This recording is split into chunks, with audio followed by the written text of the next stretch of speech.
Good morning. Oh, that was underwhelming. Good morning.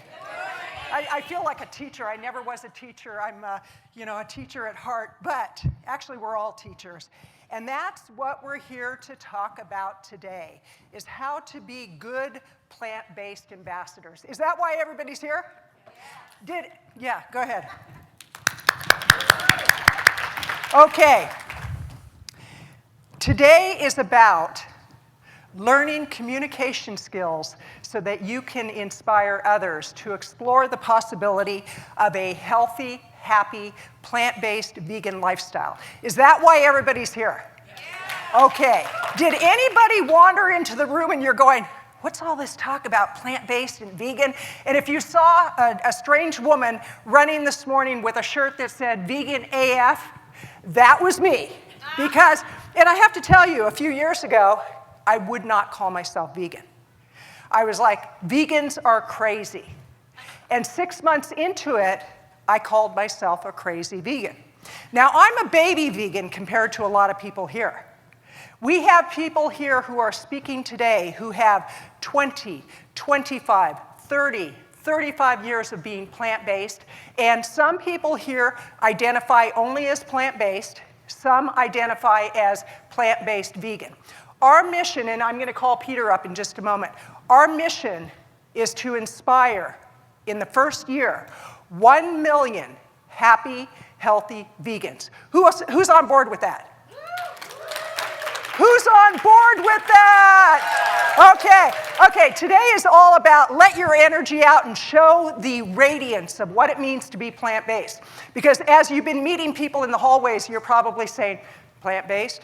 Not plant-based, they've got pizza on their plate. Not plant-based. And today is about learning the communication skills to really inspire people to live a happy, healthy life. Does that work for you? With no further ado, it is with great privilege, great honor, and great pleasure, I introduce the man who created this idea a few years ago. Peter Goldstein is the man with ideas. He is the man. I call him the magic man. He knows how to bring people into a community. He knows how to inspire people, and it is with great pleasure I introduce Peter Goldstein. Thank you.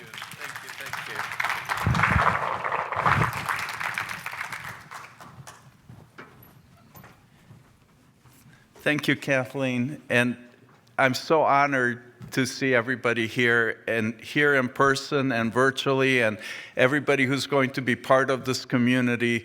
So this is an amazing event. We're launching it. We're launching so much more than just this event. The summit is really a launch for creating a community, for our objective and our goals to learn to be more effective, more successful communicators with people that we care about, whether they're our friends, our loved ones, or a new acquaintance.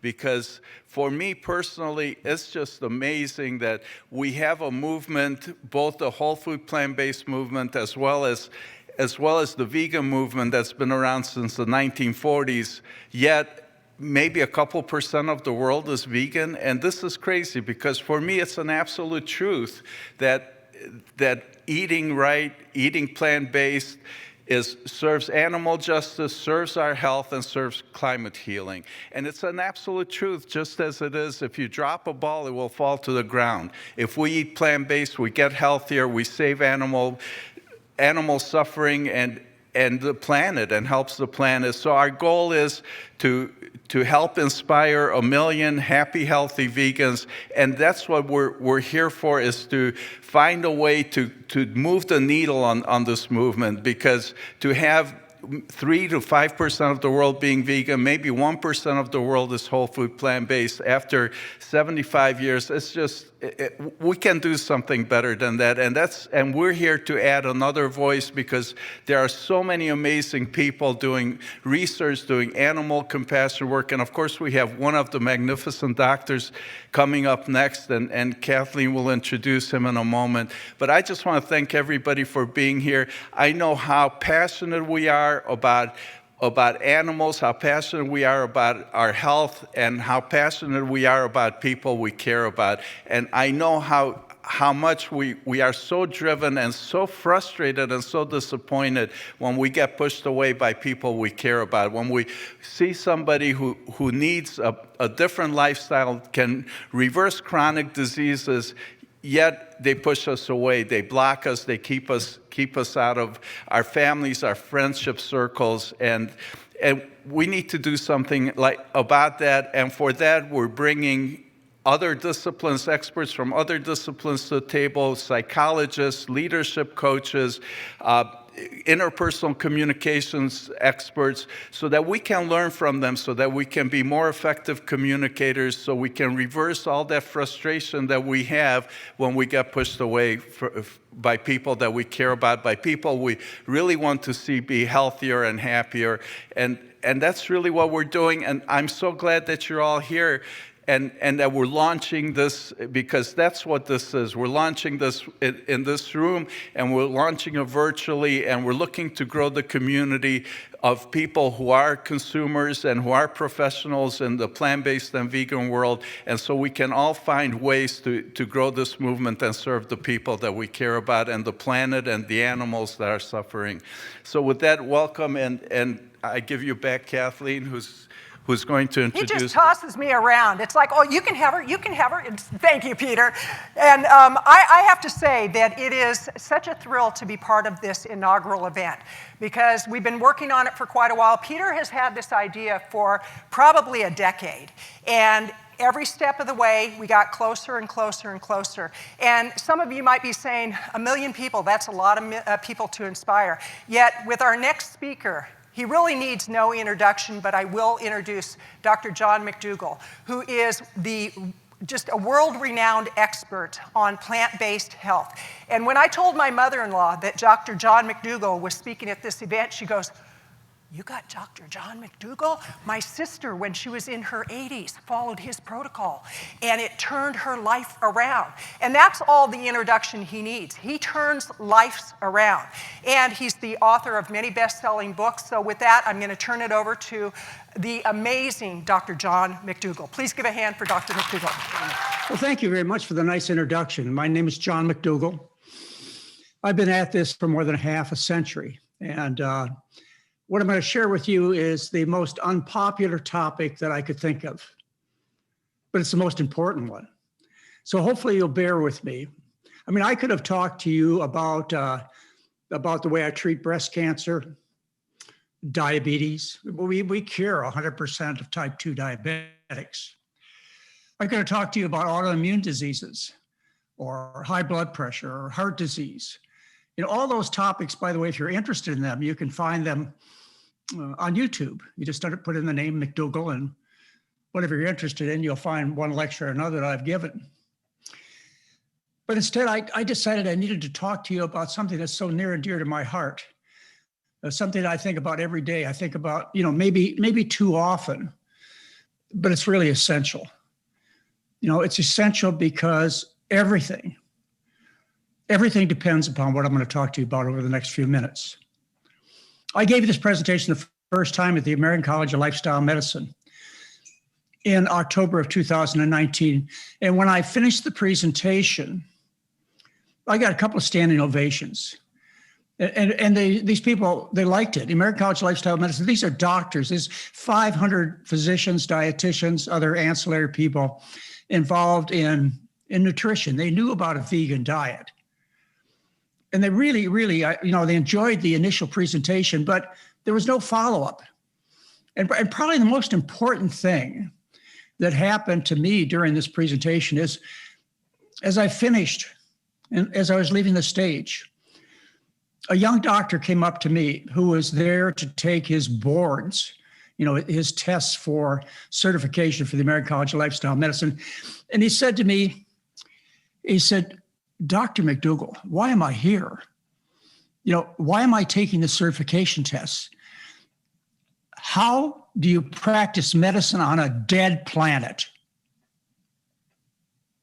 So, if you don't find the topic that I am presenting to you today all that interesting, because you'd like to talk about diabetes or high blood pressure, or probably weight loss, do understand that this is the most important thing. Whatever you do, My question to you is, how do you do it on a dead planet?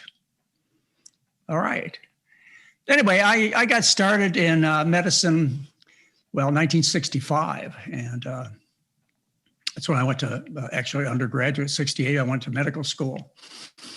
Probably the next biggest event in my life was when I met my lifelong partner, Mary. And that was in 1971. 1972, we went to Hawaii and I did my internship. And the next year, 1973, I learned pretty much everything I know about medicine today. I became a sugar plantation doctor on the Big Island of Hawaii. What that meant is I took care of 5,000 people who worked on a sugar plantation. I learned a couple of things there. I learned one, most importantly, I learned what a terrible doctor I was. My patients didn't get better, although I knew they should. I mean, I was raised in an era where we saw Marcus Welby, Dr. Kildare, and Ben Casey. And they had miracles, but I didn't have miracles in my practice, not when it came to chronic disease. And we're going to talk about chronic disease in a bit. Chronic high blood pressure, chronic diabetes, chronic heart trouble, chronic cancers. Yeah, they never seemed to get better. And I thought it was my problem. And the second thing I learned is what people should eat. I was an enthusiastic meat and dairy drinker. But I learned from my patients, because they were first, second, third, and fourth generation, I learned a different style of eating. My first generation people, they were raised in Korea, China, Japan, the Philippines. And they learned a diet of rice and vegetables. And they moved to the Big Island of Hawaii, and they kept their diet. Sure, they did. But their kids were influenced by the Western diet, and their grandkids were fully Westernized. And right before my eyes, I saw them change from trim, healthy, disease-free people to obese, sickly, American-style people right there. Why? Because they changed their diet. Yeah. Well, anyway, I became a board-certified internist. I've been practicing this kind of medicine for 46 years. It's called diet therapy. Diet therapy. Let's see if I can get you onto some slides I put together for you.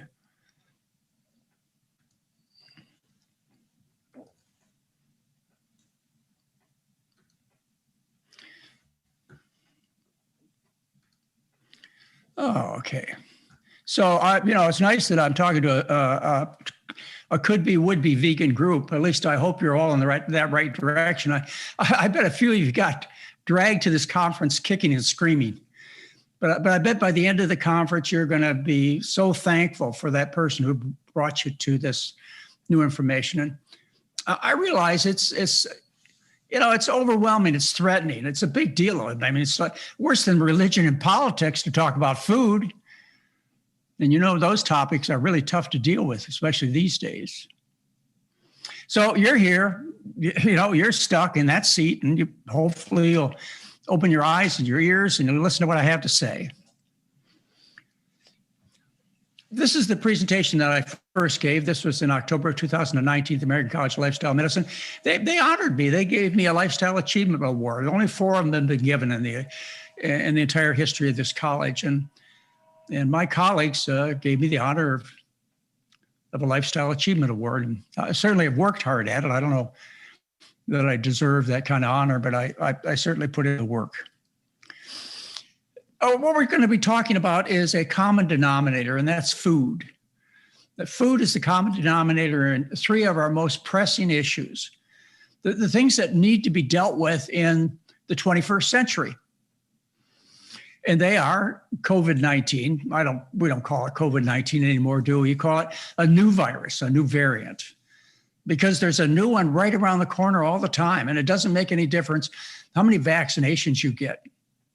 And I do believe in vaccinations, but it doesn't matter, because there's going to be a new variant out there that's going to get you. And what you're going to understand when I get done with this presentation is that the only way you can really protect yourself permanently is to change what you eat. But we're going to talk about another set of diseases that I spent 46 years treating. In fact, I still do.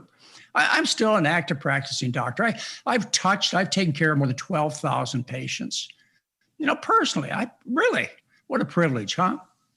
And I still do that. I do it by internet these days. We run a telemedicine program, a 12-day program where people from all around the world join us. And we offer them medical care and just a tremendous amount of support. And they change. And you'll find out a little bit more about that at my website, which is drmcdougall.com. But chronic diseases, which is probably 90% of the illnesses that your friends and relatives suffer from, the common denominator is food. And then, what inspired me to put this lecture together, and all I can think about these days is climate change. Why? Because it's happening. You know that it's happening. There are no more climate deniers out there, are there? Good grief. You guys are archaic if you are. I mean, you don't even deserve a listen. Climate change is here. Now, let me give you some data. Just, again, it might wake you up a little bit. Is we have until 2030 before it becomes irreversible. That's 8 years. And we got until 2050 before life exists on this planet, before it's all gone. Yeah, you know what? That's not very long, 2050. So hopefully, I've got you awake, you're paying attention, and we're going to do this together because, I've got to raise an army. I've got to get you out in the streets protesting. I'm from the Vietnam era. We used to get in the streets and we used to burn our draft cards. Where are the youth today? Where are the grandparents marching alongside of the youth? Why? I don't understand why we're so, anyway. All right. Diet is the common denominator between chronic disease, climate change, and infectious disease. But there are all kinds of things involved. When I talk about these subjects, realize I'm talking about the animals suffering. I'm talking about people suffering. I'm talking about loss of habitat for animals. I'm talking about your religious faith. I'm talking about your personal appearance and your money. So there are all kinds of issues that are attached to these three topics. Understand. But I want to talk about the major issues here. Let's talk about chronic disease.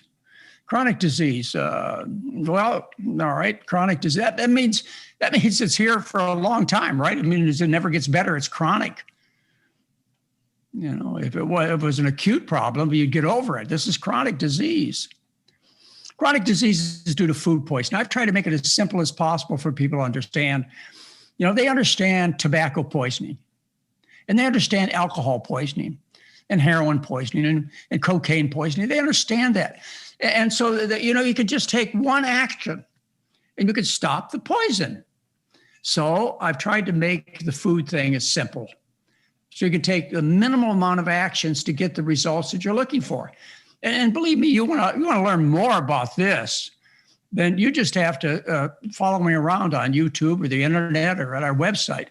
And I've spent 46 years doing this, lectures, books, etc. But I'm going to minimize this discussion today. I'm going to talk to you a little bit about food poisoning, but not much. These are the food poisons.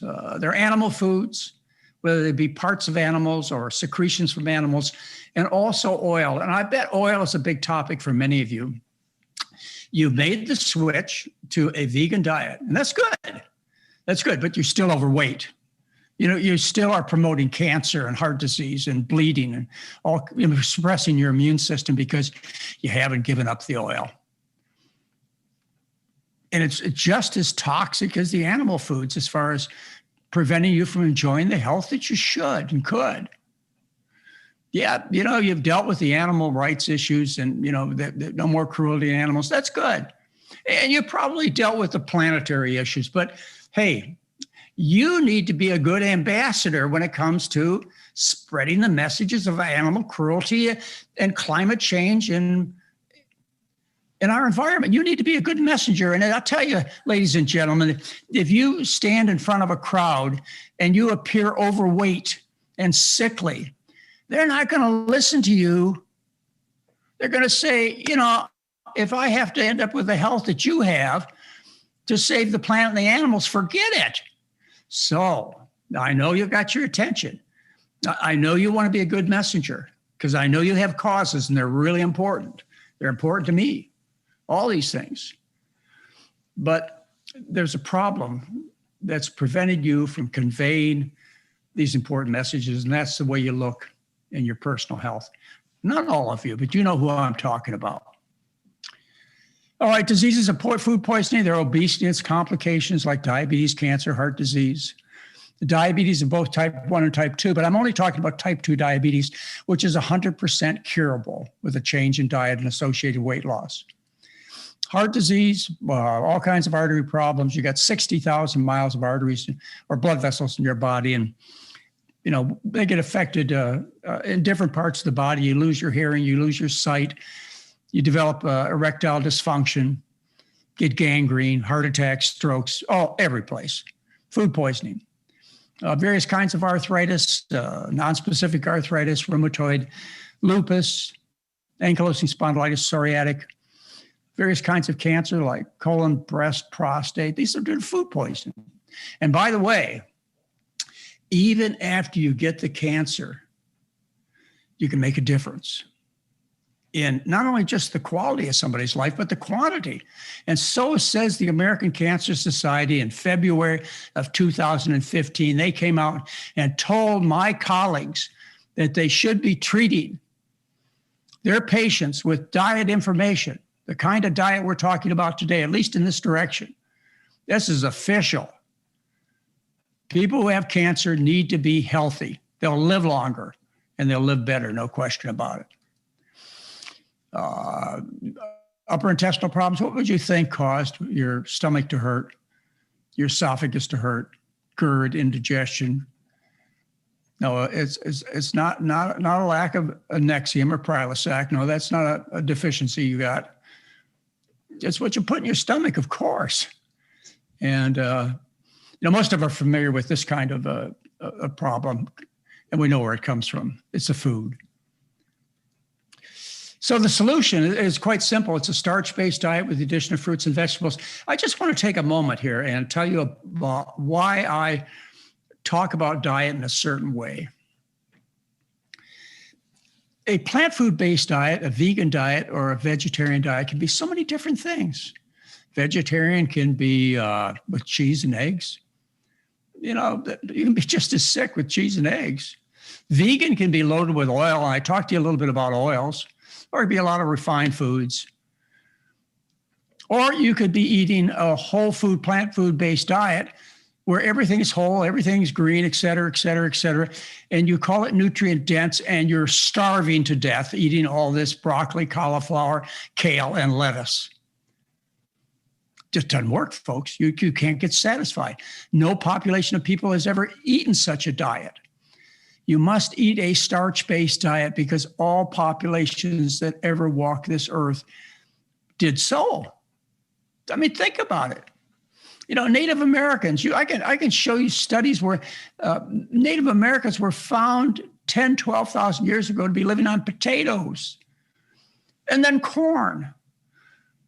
And if you go a little further south, you go to Mexico and Central America, what you find the Aztecs and the Mayans. What are they called? What are they referred to? Those called the people of the corn. Go a little further south. Let's talk about the Incas in the Andes. I mean, there's a potato-eating population of people, and they ate potatoes until they went to war. And then they switched to quinoa because potatoes are pretty heavy to carry. So let's go over to Europe, and let's talk about the breadbasket of the world, which they call Ukraine now. But, it used to be focused on Iraq, Iran, Egypt. The bread, that's like bread. The breadbasket of the world, the staff of life. Anyway, go a little further. Go a little further. Let's go to Asia. If I talk about people from Asia, China, Japan, Korea, you know what you think about. You know what their food is. Before 1980, 90% of the diet of a typical Asian was rice. Yeah, it was white rice. White rice is it's not a deal breaker. It really isn't. It's not as good as brown rice, and we promote whole foods. Believe it, we do. But let's get real. I mean, let's make the difference. You are a starch eater. Until you figure that out, you won't have control. It won't be something that you can teach or live. How much of your food should come from starch? Well, let's just say 90%. When you look at your plate, you don't need a dietitian. You don't need a dietetic handbook. What you need to do is just look at your plate. Is 90% of the food beans, corn, potatoes, sweet potatoes, rice, wheat? Okay, the other 10%, what do you make that out of? Okay, these nutrient-dense foods, like cabbage. You want to make a diet of cabbage? I got to eat between 11 and 22 pounds of cabbage to get my calories for the day. I don't have time. My stomach wouldn't tolerate it. Forget it. Get off. Well, not completely off, but don't focus on these nutrient-dense foods. You need to focus on starch. Everybody has. That's the diet of the human being. I call it a traditional diet these days because I don't want to scare people with the word vegan. And I certainly wouldn't want to embarrass myself by calling it the McDougall diet. So I call it traditional diet, like your ancestors did. I mean, look at the Latino population. We're talking about beans and rice and corn and squash. Look about your friends that are of Asian descent. Their mothers, their fathers, their grandparents, what do they live on? Rice. Let's get some ethnic pride in here. Well, I've published 3 major studies, which are available to you. They're uncontested about our program. Oh, I didn't publish all of them. I mean, this one I published and funded it. We studied over a 10-year period of time, 1,703 of our patients. Nobody was excluded. It was over a 7-day period. Now, think about this, 7 days. This is what happened to people who came to my clinic. I used to run my clinic at St. Helena Hospital. I did that for 16 years, one of the most respected hospitals in California. And then I moved it to a resort where I ran it for 18 years. And thanks to COVID-19, we switched to a telemedicine program. I mean, the reason I have a chance to talk to you today is because of the world of the internet. And it's a different kind of communication than if I was there on stage, which would be nice, but I don't think it would be the same. And it wouldn't be in some ways, it wouldn't be as personal as we have right now. Right now, we have a chance to kind of, be together in a way that you can't do if I'm standing 100 feet away from you on stage. So let's take advantage of this. And anyway, that's what we do with our 12-day program now is we take care of people from Singapore and Sydney and London, et cetera, and all around the world. Well, let's talk about the results of the 1 week, 7 days. This is what happens to people. The average weight loss is 3.1 pounds eating as much food as they want. It's really good food, too. They love it. And the average drop in cholesterol is 22 points. You can't get that with statin drugs. The average drop in blood pressure is 18 over 11 millimeters of mercury, and that's with people who have high blood pressure. And we are able to get 90% of people to reduce or stop their medications, particularly blood pressure and diabetic pills. Sick people take drugs. Sick people end up going to surgery often. My goal is to get you out of the medical business, and we do. Oregon Health and Science University, that's the medical school in Portland, they independently studied my program over a year. These are 1-year results. What they found is the average weight loss 1 year. And these are people who weren't interested in weight loss. They were interested in multiple sclerosis. Over 1 year, they all lost almost 20 pounds. And they maintained a weight loss of 20 pounds. Cholesterol reduction was about 20 points. Reduction in insulin and fatigue, which is a major problem with MS. And this was really shocking to them, not to me, because I know what people do. I mean, I like I say, I've touched 12,000 of them. Really shocking was the finding that 85% of people were compliant with the program for 12 months. Why'd they stick with it? You can't get half the people to take the drugs you prescribe. Why'd they stick with it? Because the results are so tremendous. not just with the multiple sclerosis, but all the other problems, the weight loss, the bowel movements, et cetera. So the compliance rate is 85% at the end of a year. You'll never match that with any other program. And then independently, this was in New Zealand, a couple of doctors studied my program in a community-based setting. And they got a similar results. In fact, they bragged that they have the best weight losses of anybody in the world.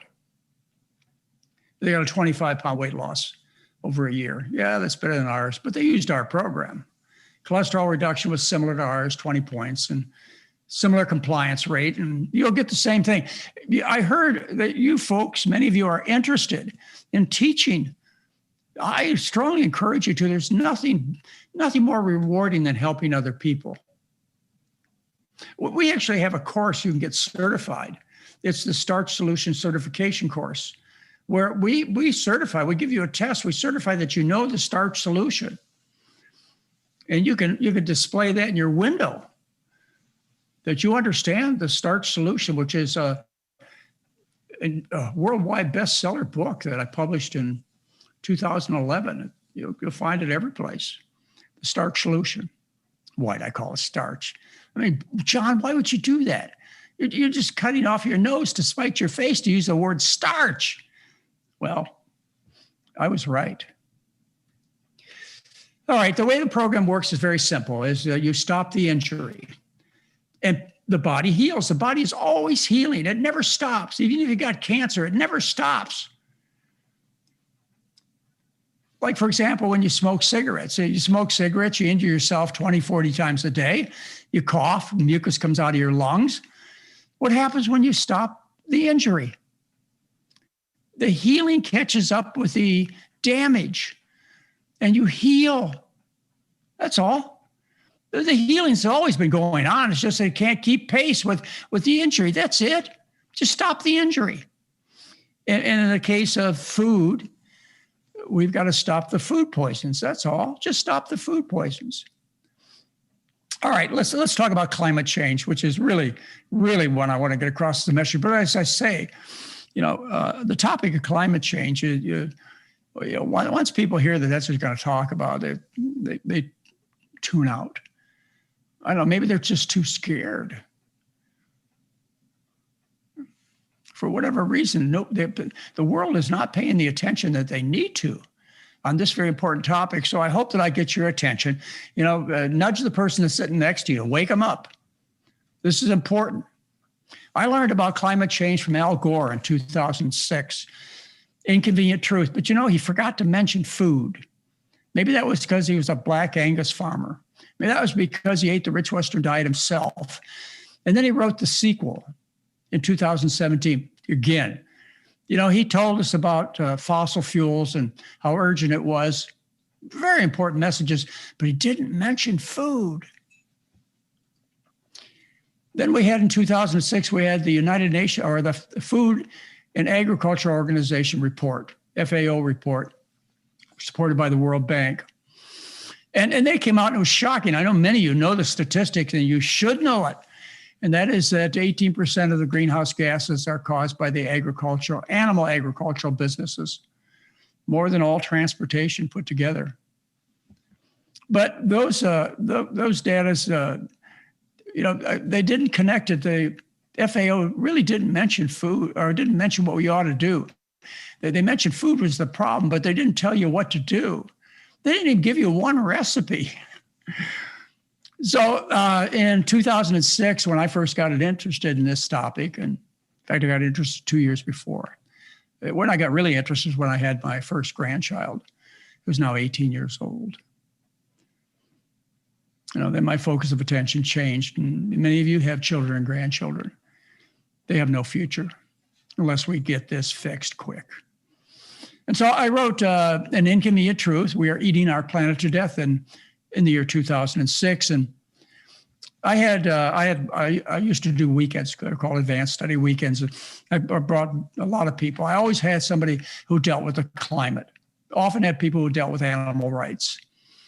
And I knew I turned off some folks by doing that, but it was important that people started thinking about these topics. And I had Robert Goodland, who was in charge of the world environmental food topics. He was the environmental advisor for the world food banks or the World Banks for 23 years.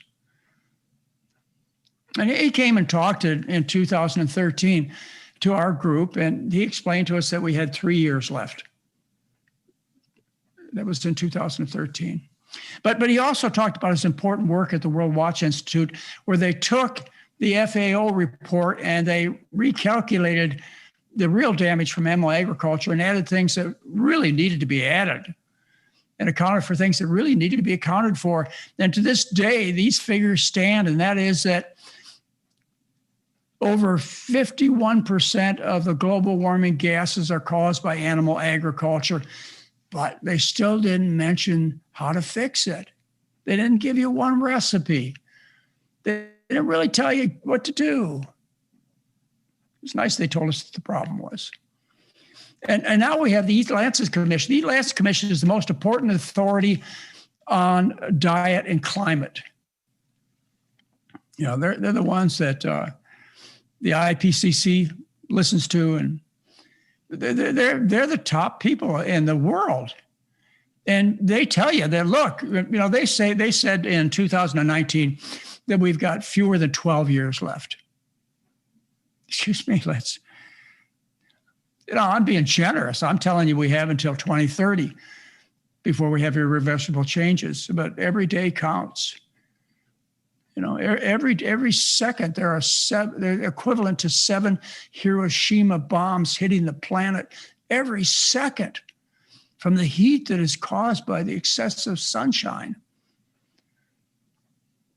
Time to act, don't you think, folks? Time to act. Anyway, you know, they told us eat more vegetables, grains, legumes, etc. They got it right, but they got it wrong. And you know, when you read my website, which is totally dedicated to this topic, and I encourage you to go there. I'll give you the website a couple of times, but it's supported by my foundation, the McDougall Research and Education Foundation. It is www.mcdougallfoundation.org. Yeah, and it goes into greater detail, all the topics. It's totally dedicated to climate. And importantly, at this website, there are 8 studies that I present to you, and there are no contradictory studies that show that if you will change to a vegan diet from the Western diet, you could reduce your CO2 output by as much as 80% overnight. Yeah, what a tool.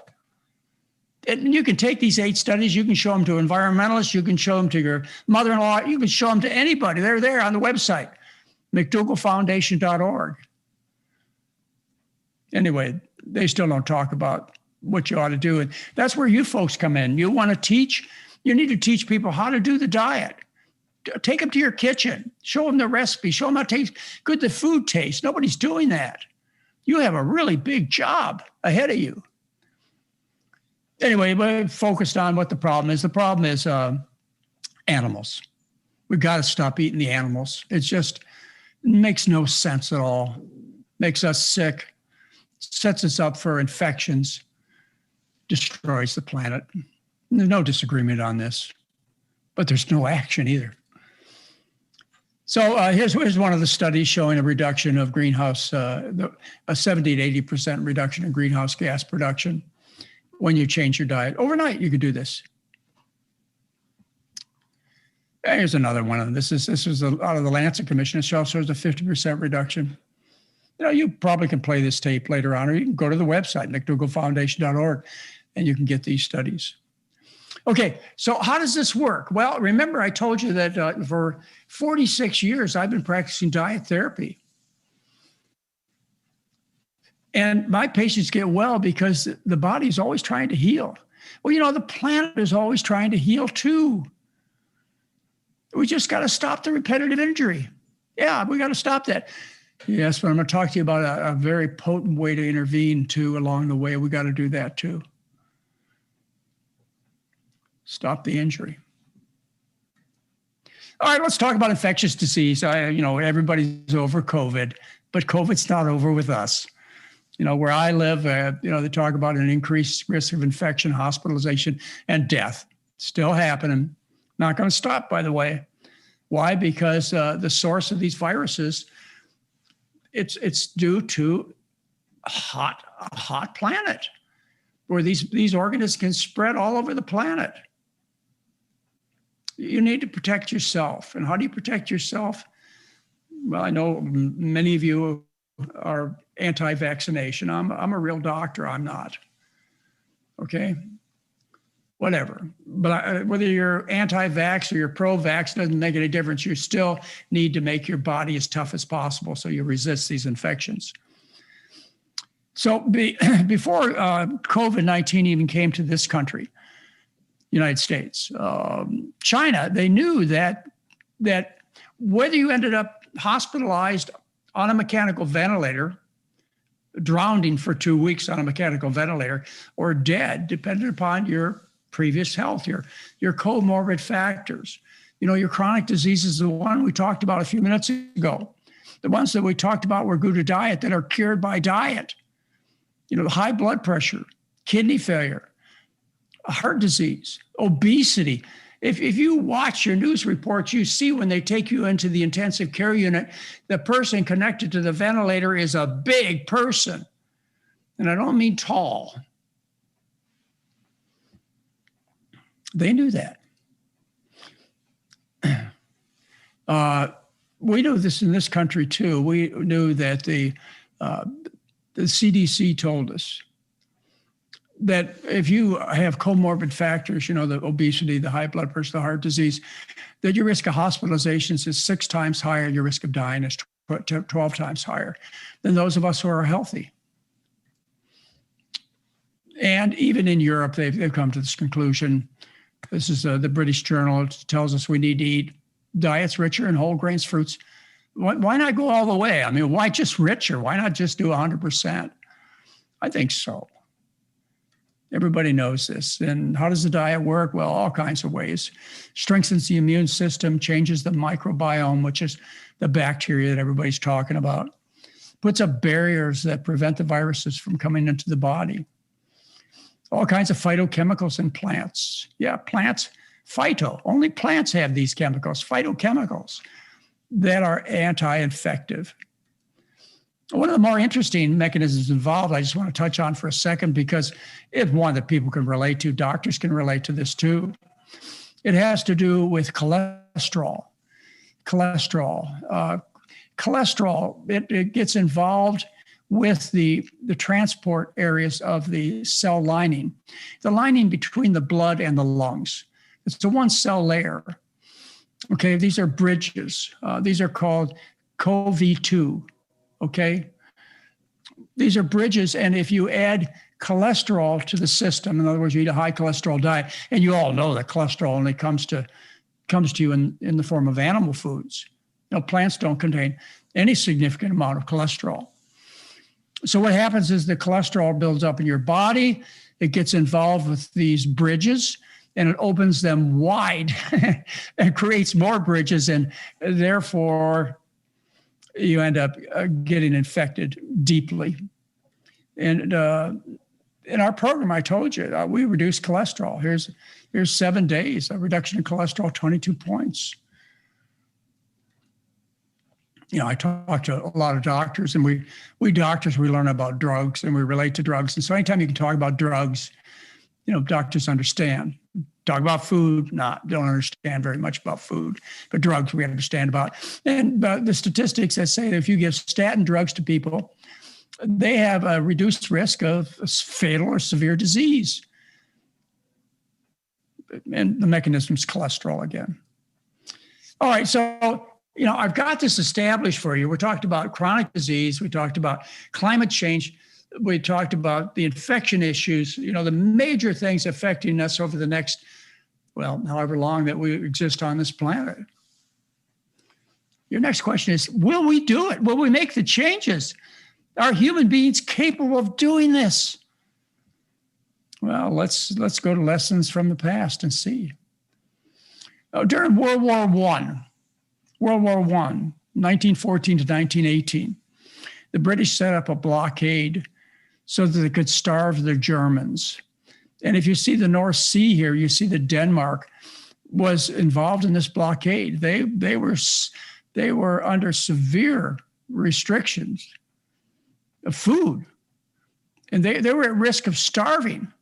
And the Germans, they did starve. 400,000 Germans suffered from malnutrition and starved to death during World War I because they kept with the basic philosophy of a well-balanced diet. They made sure everybody had plenty of meat and dairy. 400,000 Germans died during this period of time due to malnutrition. But not the Danes. Not the Danes. What the Danes do? Well, they listened to McDougall Foundation. He was a famous nutritionist at that time who had made a very important statement. That is, the need for protein in the human being is so low that it shouldn't be counted in any consideration, any recommendation. We just could never become protein deficient. It's impossible. But you wouldn't know that going to the supermarket, listening to the advertisements, would you? You'd think protein was the most important nutrient out there. Oh, well, maybe calcium is. But there's no such thing as calcium or protein deficiency. Neither exists. And he knew that more than 100 years ago. So he had some connections with the Danish government. And what they decided to do is they decided to change the diet of 3 million Danes. And they stopped eating the animals. Instead, they ate the food that the animals ate, the soybeans, the grains, the potatoes. Pigs died of starvation, but people received sufficient nutrition. Nobody was hungry. They didn't suffer. You know, if you were a pig farmer, maybe you got a piece of pork every month, if you're lucky. And if you were the richest person in Copenhagen, you got a piece of beef once a year. Yeah. What happened to these Danes? Well, that was published in the Journal of the American Medical Association in 1920. And you can read the report. It's open access. You can look it up. And what was found was that the death rate in Denmark among 3 million Danes who became essentially vegan was reduced by 34%. It was the lowest death rate that they've had in Denmark before or after World War I. It wasn't just heart disease and strokes and cancer. It was also infectious diseases. Back in during World War I, we basically knew the sanitation efforts that we do today. You know, wearing masks and washing your hands and social distancing. They practiced that 100 years ago. In fact, they practiced it hundreds of years ago, just like we do today. They even tried vaccines back then. But anyway, what happened in Denmark, I think you should know about, and that has to do with Spanish flu. And we're always talking about how Spanish flu is a lot like the COVID infections. So it's relevant. What happened to the death in European countries, the rate of death in European countries during this time of Spanish flu? What you see there is that the people from Denmark had the lowest death rate from Spanish flu of any Western European country.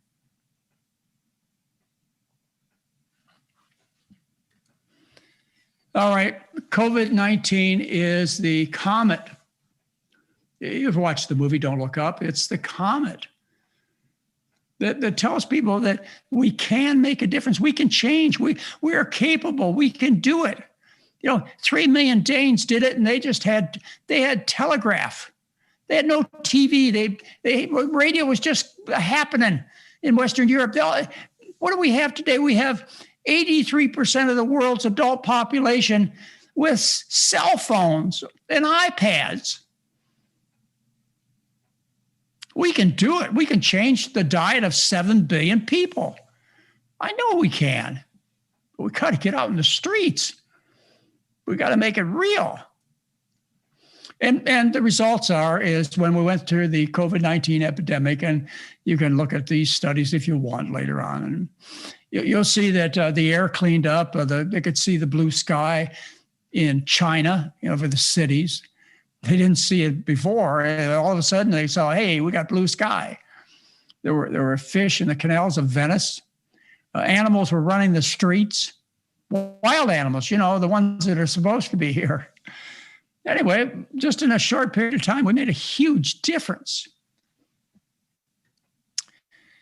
But, it's really, even if everybody became vegan overnight. And by the way, there are folks out there, really, really important scientists that say, well, let's just start from the beginning. Pretty much everybody agrees that changing our energy supply to renewable energies is not enough these days. Back when we first started talking about climate change back in 1970s, at that time we could have changed to windmills and solar heating, solar energy, and we could have gotten a cap on this problem, but it's too late. I mean, Al Gore tells us that the amount of greenhouse gases that have been produced since his report in 2006 is greater than all the greenhouse gases produced by all civilizations before 2006. And it's not slowing down. It's not stopping. And even if it would, by some miracle, stop overnight, it's not enough. And a lot of people are out there saying, well, we have to change the diet of 7 billion people. That'll be enough. Well, maybe, but I don't think so. We have to do this. We have to stop the global warming gases. We've got to stop industry from burning fossil fuels. We have to do that. And we've got to change the world to a vegan diet, which I call traditional diet, like the Mayans and Aztecs and Incas and Asians. And, you got that. Don't scare them by calling them vegans. But in the meantime, and I want you to pay attention to this, and I want you to go to the website. The website is mir.org. Or you can go to YouTube and you can look at an interview that I just did. We got 1,300 hits in 8 hours, which is pretty good. It's pretty good. For this particular website, it's called mir.org, MEER.org. And it's I think it's the only thing that's going to give us time. And that is a plan by Dr. Yitao to reflect the energy that's hitting us with mirrors. Yeah, we've got enough CO2 in the atmosphere to last us 10,000 years before we could get it down. So we got to do something. Well, if you can't get the CO2 down fast enough, and we got to try, this is something that we have to do long term. What we have to do is we have to lower the temperature of the planet. And this is a practical way that you can do it by reflecting the sunlight. Just take the time to listen to what they have to say. And I'm pretty certain you'll come to the same conclusion that I have, that this is a cost-effective, practical thing to do. It's going to not be easy. It'll be hard. But unless we do something drastic really quick, it's all over, folks. When we get done with my presentation, you can forget everything I had to say and go on living your happy life. But it doesn't matter. The climate doesn't care. Anyway, I presented for you what I think are the major things that threaten you and your family and what to do about it. So thank you very much for listening. I don't know whether I have any time for questions, and I certainly hope I didn't go over. You have plenty of time, and can we have a hand for Dr. McDougall? Okay. It's interesting because we had in the chat room, those of you that are watching on the live stream, in the chat room, we actually had people saying, why does the media not cover this information? You will find as you do your research why that is. Follow the money. They say there's no money in health. There's a lot of money in health. There's gyms, there's clothing, there's food, there's all sorts of money in health. But we have a big job in front of us. And Dr. McDougall's presentation gives you the opportunity to actually gather that information so when you talk to people, you realize he's been doing this for decades. And recently I had the opportunity to interview a 53-year vegan. Light is his name, of Gentle World. He said when he wrote his first book, he could not even use the word vegan in the book. How far we have come, and sometimes we forget how far we've come. Now, we have a lot of people that have questions for Dr. McDougall. We have about 8 minutes for questions. Do we have any questions in the audience, or Vlyn? Vlyn is our amazing tech person. If you can give her a hand. Without her, we couldn't do what we're doing. We have the full tech team, Wade and his team.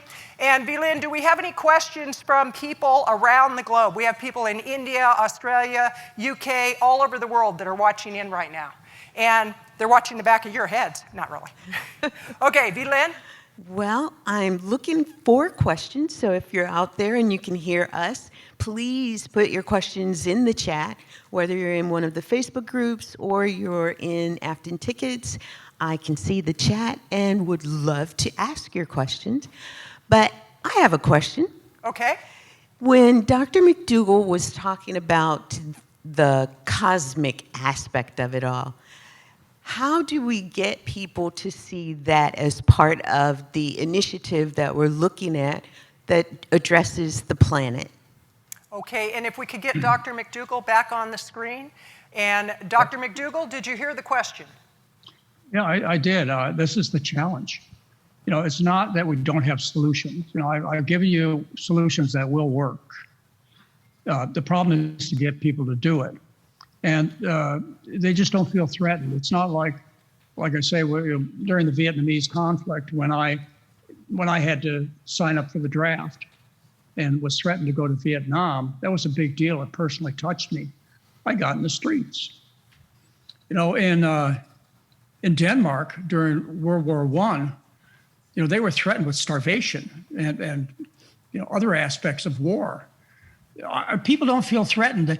That's the problem, is that it hasn't gotten to the point where they can say that it's in, or has it? I don't know.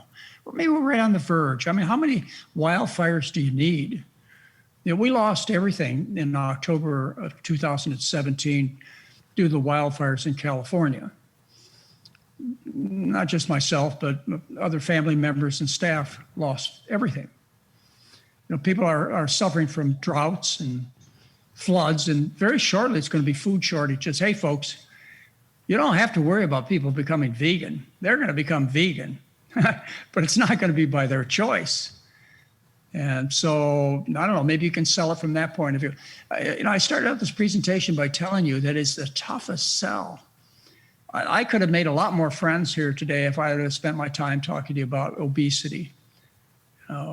We know that from the interest that we get not only at our website, drmcdougall.com, but and compare that to our other website, which is McDougallFoundation.org. We see the difference. I know you're interested in things that immediately touch you, and you still have the air conditioning, even though it's 113 degrees out there today. Your air conditioner still works, so it can't be a real problem, can it? People haven't been touched enough. So how do we do it? Well, it's going to happen.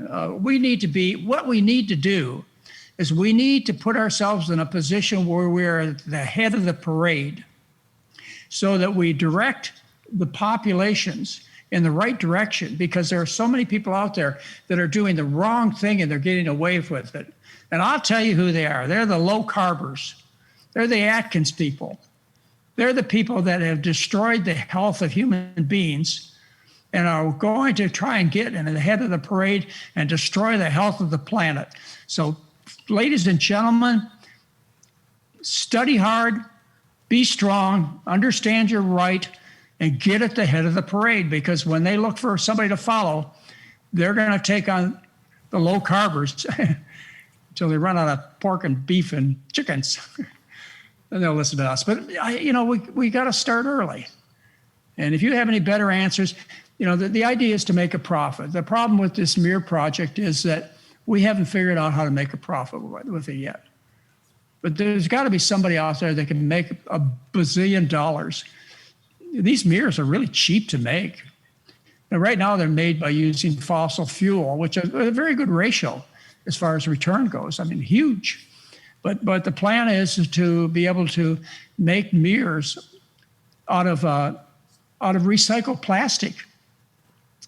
and recycle aluminum cans. You just take the plastic bottles and the aluminum cans, and you got a mirror, and you supply solar energy, which they've been able to do, and you can make mirrors for nothing. But you got to have 7 billion people making mirrors. But where's the profit? You mentioned it. I have to tell you, I've been at this diet therapy game. I'm still at diet therapy. I've changed my patient. My patient is planet Earth. I've been at this diet therapy game, and it's just money, folks. It's just money, and power, of course, but it's money. If we could figure out a way to make this profitable, be healthy, and a lot of my people have, and that's why we started the course, the Starch Solution Certification course, is that so you folks who are interested in helping people, which is the great reward, can also pay the rent. You should charge people for your courses. And, whether or not you use our philosophy as your main approach, it doesn't matter. I mean, to be Starch certified, the Starch Solution certification is, it got to be of some value to you when people walk in and see the label. You say, well, I believe in the Starch Solution, but I'm going to give you some vitamin pills too. Whatever. All right. Well, we have time for one more question. Belin? Okay. We have a question from, let me see, the comments are moving so fast. We have a question from the audience, Nina Krosh. Is there a way to reverse Raynaud's or erythromelalgia? I've been eating an oil-free, gluten-free, low-fat, plant-based diet for 2 years, and these symptoms aren't resolving. No, there have been a few stubborn problems, and Raynaud's is one of them. This is where the fingers, when you put them in a cold environment like the refrigerator, they turn whitish and blue and become painful. And I've never found a solution for that. I don't have one. And you really, I don't know how you picked the one thing that stands out that I've not been able to figure out what solves the problem. And I'm sorry, but if you'd have said rheumatoid arthritis or lupus or ankylosing spondylitis or psoriatic arthritis or alopecia or whatever, I would have directed you to the YouTube presentation I gave. And the way you find this, just put it under YouTube. You put McDougall and autoimmune diseases, and it tells you what the problem is and how to solve it. And it's animal foods, folks. It's oils and animal foods. And I know you understand the animal food part, but you got to get the oil part right, because the fat you eat is the fat you wear. And if you're having a problem with your weight and you don't understand why, it's because of that olive oil. It's because of that flaxseed oil. It's because of the other oils that you have not understood are keeping you from the health you deserve and the appearance you deserve, the health and appearance that you need to go out and solve things that are passion in your life, like the animal issue, so important, the poor animals, it's time. But they're not going to listen to you if you don't look the part. All righty. And we have one question from our audience here, and we have about a minute left, so if you could ask your question. I was just curious why you decided to go with the Starch Solution certificate program using the word starch when you got so much advice about that word, maybe not resonating. Okay. I'll repeat that question. Why did you go with the Starch Solution using that word starch when you got a lot of pushback on it? Because I'm just a mean son of a gun. I don't know. I figured I needed to slap him right across the face. It's just like with climate. Why do I push so hard? I'm trying to slap a little bit more gentle these days. And I told you I don't use the word vegan because you know how people react to that.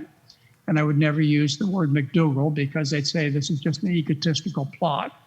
So I try and talk to people about traditional diets. The diets that your grandparents ate and their parents ate and the parents before them ate. It's the traditional diet. It's the diet of human beings. And so I guess I'm softening as I get older. I'm only 75 years old. I mean, good grief. You wait till I'm 95 and then you really will get me to be politically correct. So let's have a hand for Dr. McDougall. Thank you so much.